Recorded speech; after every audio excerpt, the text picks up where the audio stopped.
Ahead tonight, 2 murders and 2 shootings in the space of 24 hours. Hear what police have found out so far. And coming up in sports, preparations underway for the 2014 National Family Island Regatta. The Bahamas Tonight, the weekend edition, starts now. Now in HD.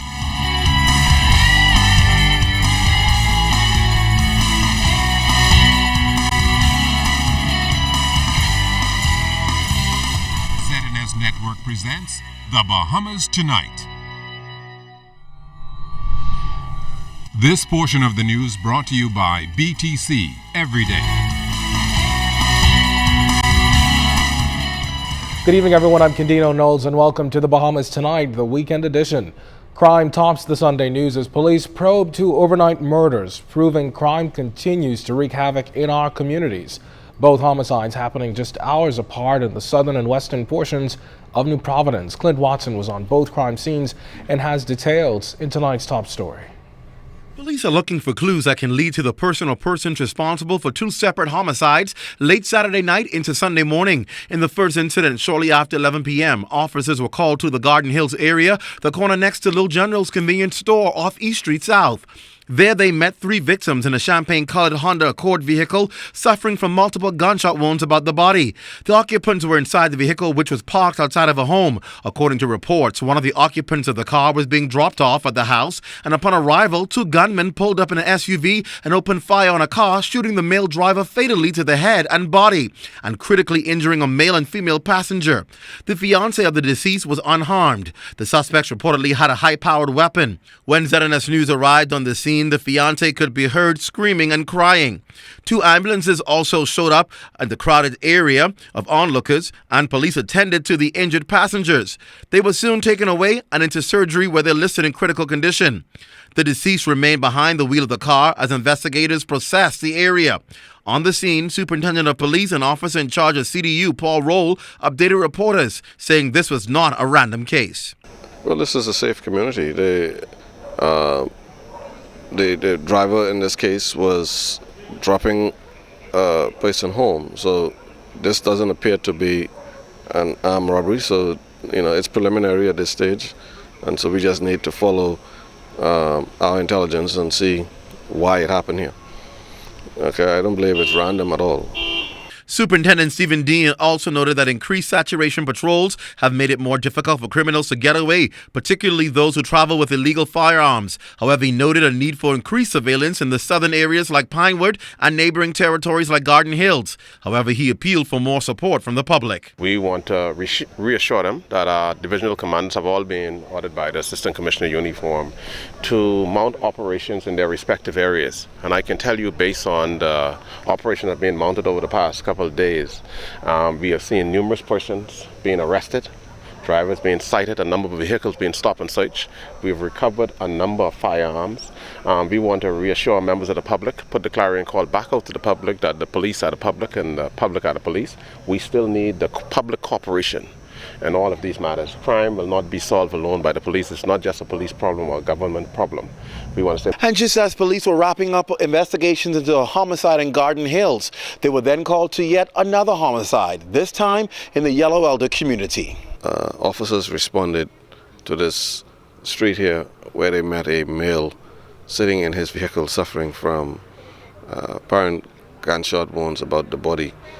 Information at this stage is a bit sketchy, and we do believe that he was standing on the outside when he was accosted by someone, and the persons discharged shots in his direction, hitting him. It appears as though he ran to his vehicle in an attempt to get away, and he collapsed there. Police say the victim appears to be in his 20s. Eyewitnesses say they saw a vehicle speeding off from the area. As police process that scene, the victim's mother could be seen praying and mourning as she came to grips with the tragic news. I must walk this road, like many others. Now, police are asking anyone with information into these 2 homicides to call them at 911, 919 or crime tipsters at 328-TIPS. They need your help in solving these latest murders. Clint Watson, ZNS Network News. Well, two other shooting incidents last night have left two more men nursing wounds in hospital. The first incident, we're told, happened around 1 o'clock Saturday afternoon when the victim was reportedly in front of his Mahogany Street Pinewood Gardens home cleaning his vehicle when police say the occupants of a red vehicle pulled up and allegedly opened fire and sped off. The victim sustained a gunshot wound to the chest. Police then learned that a man was brought to the hospital around 1 o'clock this morning with a gunshot wound to the left side of his body. The only details police have released on this particular incident is that the victim was in the St. James area when he was reportedly shot. Both men are detained in serious condition in hospital tonight. And 325 drivers were cited this past Friday in a simultaneous island-wide operation by every police division here in New Providence. Besides that, police arrested several persons for outstanding criminal warrants, breach of the Immigration Act, assault with a deadly instrument, and obstruction. Well, the American visitor who was killed in Bimini this past Friday has been identified by the U.S. media as 45-year-old Carl Yerger of Berks County, Pennsylvania. Pennsylvania's ABC News 6 reports that Yerger, who's from the Ruscombe Manor Township, served as president of the Ole Valley Youth League. Yerger's wife, Rebecca, tells the station he was an owner of custom milling and consulting and was in the Bahamas on business. Local authorities report that Yerger allegedly got into an altercation with some tourists when he was reportedly stabbed. Sources tell us that at the time of the altercation, the victim appeared to be intoxicated. Officer in charge of Bimini, Assistant Superintendent Prince Charlton, told ZNS News that 4 men, who we understand are all on spring break, have been arrested. Yerger leaves behind a wife and 2 young sons. Well, government is in the process of developing a citizens security strategy and action plan in response to the existing high level of violence in the country. And of course, government can't do it alone, and that's why it's partnering with Inter-American Development Bank to begin the strategic intervention. During a recent one-day workshop at the Hilton Hotel, National Security Minister, the Honorable Dr. Bernard Nottage, addressed a cross-section of stakeholders from the public and private sector, where he explained more about the Citizen Security Unit, which has been established within his ministry. Successes in countries like Trinidad and Tobago, whose commissioner is going to address us later today, Jamaica and Guatemala, lie in the fact that the citizen security interventions are grassroots programs that get to the heart of communities' problems.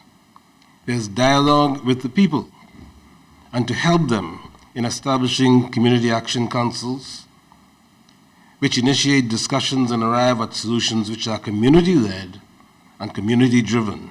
Indeed, I envision our citizen security and action plan being particularly successful here in the Bahamas, as we have laid the groundwork already through the Urban Renewal Program. And while Bahamians, or keeping Bahamians safe, is government's #1 priority, it is also exploring other ways of improving the administration of justice. Attorney General Senator the Honorable Allison Maynard Gibson highlighted 4 areas, including the ongoing reorganization of the court reporting unit through the assistance of the IDB. She emphasized that government is determined and working collectively to fix the broken system. There are too many people, not just economically our country, FS, but our citizens who are being adversely impacted, suffering pain, the result of the inefficiencies. And by the way, FS, these same people are paying the salaries of those people who are not operating efficiently. So we are determined to demonstrate that we're fighting for our country and we're fighting for the citizens of our country to have the efficient justice system that they deserve. Foreign Affairs issuing a statement on the developments in Ukraine. The government is expressing concern for the territorial integrity of Ukraine and the adherence of the internationally accepted constitutional and legal framework that defines that territory. The Bahamas has urged all parties, therefore, to consider mediation through diplomatic processes to resolve the current difficulties and issues that trouble Ukraine and its people.